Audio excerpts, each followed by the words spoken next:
All right, welcome back. And believe it or not, I've just looked at it. 87 minutes, Croatia nil, Brazil nil. Brings us to sports. You know, Morocco, it has to be said, became the first Arab nation on the planet at the first World Cup to be hosted by the first Arab nation to qualify for the quarterfinal stage. Recall that Morocco dismissed outside favorites and 2010 winners Spain in the round of 16 on penalties. That four of the other African finalists have been eliminated says so much about African football, which is still playing catch-up in the 21st century. Marksmanship, that scoring when you want to score, remains the bane of our football in Africa. Ghana would have been the first African country to reach the semi-final in 2010, but for poor marksmanship. Morocco holds the hope of a continent when the Atlas Lions go against Portugal tomorrow. I have Promise Efoge. Promise, welcome to the World Cup watch now. Thanks for having me. Yeah, so the big boys are, the men, the boys have the stage, the men have gone home. No. The men have the stage, the boys have gone home. Okay. It's the quarterfinal stage. All right. The stage where you don't find surprises anymore. I mean, it's a compendium of teams who have tasted this action time and time again. You look at the quarterfinalists, you find the former champions amongst them.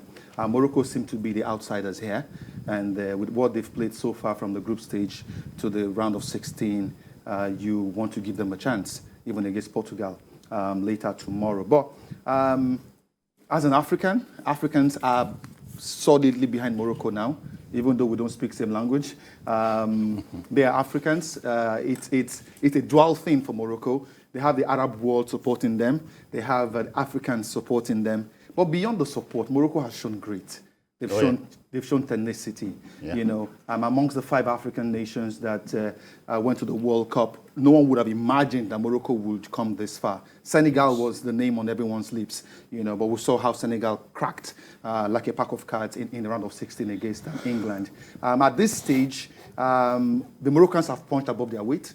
And I wouldn't want them to behave like Senegal did in 2002. Senegal got to the quarterfinal, played against Turkey, and felt they had done all. I thought they should have won that game against Turkey and perhaps be the first African team to get to the semi-final, just as we saw Ghana in 2010. Against Portugal, the Moroccans have a chance. They play good football. Against Spain, they came with a game plan. They were defensive. They knew what they wanted to do. They knew they couldn't, you know, they wouldn't be able to keep up with the tiki-taka of the Spaniards.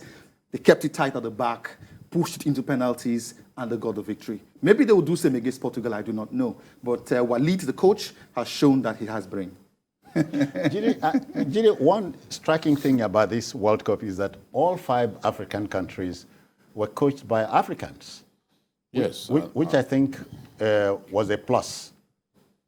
Yeah, and that's why we want to see them go. We wanted to see them go all the way. That has not happened, but Morocco is still in the race, and Morocco is a characteristically resilient team. In 1986, I remember watching Morocco play after qualifying for the second round. They were the first African country to qualify for the second round of the World Cup. And the Brazilian coach at that time, Jose Faria, said, we can go home now. That in another generation, this record may not be beaten. Yeah. We can go home now. Everyone will be happy. Morocco. And take it, sorry. 90 plus 1 minute, 0-0. Croatia And Brazil. Brazil. Anything is possible. Anything is possible. There's still extra time, so there's time. You know. Now, West Germany got its winning goal against Morocco in the 88th minute. It was a Lothar Matthias free kick. Zaki Badu had saved everything thrown at him. You know, was the best goalkeeper of his generation. He became best player in Africa. But he succumbed to that late free kick. from Lotamatos, a grounder, I still remember very well. And that was how they were eliminated. The coach converted to Islam. He was given national honor. He was given national honor by King Hassan of Morocco. You know, he nationalized, he became a Moroccan. So, but things have changed. After that, we saw Cameroon get to the quarterfinal. We saw Senegal. 4 years later. Yes, we saw Senegal get to the quarterfinal, but the Turkish side was just too strong for them on the day. Yeah. You know, so they couldn't bring their A game. Now, one thing about these Moroccans is they are a well-drilled side. You watch them, you know that this is a well-coached side. It's difficult to point at weaknesses in the Moroccan team because they keep it very tight.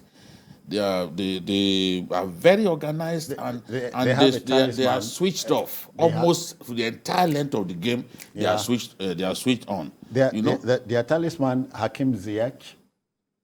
Oh, there is an Hakimi. Hakim Ziyech is the Chelsea player. Chelsea player. But there is a Spanish-born Hakimi. Yeah. Ashraf, who plays for PSG. Very good player. Very good player. In my view, a very, very useful player in that team. So they can mix it. They can hold the ball when they want, and they can keep it very tight at the back. So this is the sort of team that can spring a surprise. I'm not saying that they can win this thing, but they can still spring a surprise in this competition. Anything is possible. We have agreed. Please, quickly, we look at the sentimental favorites. They include France, Brazil, Argentina. Germany are out.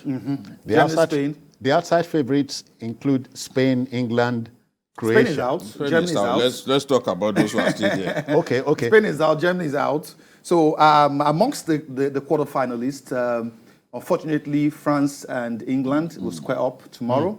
So one certainly will go back home. Two favorites squaring up. Certainly one has to go back one of home. them must go back. But you look at the teams left in the competition. Brazil, for me, they are world number one. The rankings are not lying. When you look at the Brazilian squad, it's the only team that has played every player at the World Cup. It tells you the kind of quality that they have. Were you disappointed by Belgium number 2? Well, Belgium have had that record of being underachievers at the big stage. Little wonder Eden Hazard has retired from football. From the national team. It was just time to do so. Yeah. They've always had this generation of players who just fail to pick when it matters the most. You know. Jide, quickly. I was really shocked at the performance of Belgium. It was even more terrible this time. Players, including Trossard. Trossard was doing very well in the Premier League. You have one of the best goalkeepers in Thibaut Courtois. What was the problem? What was the problem? You have Ventogin, you have Kevin De Bruyne. Matches. Quickly, was Nigeria missing at the last World Cup? The world missed Nigeria.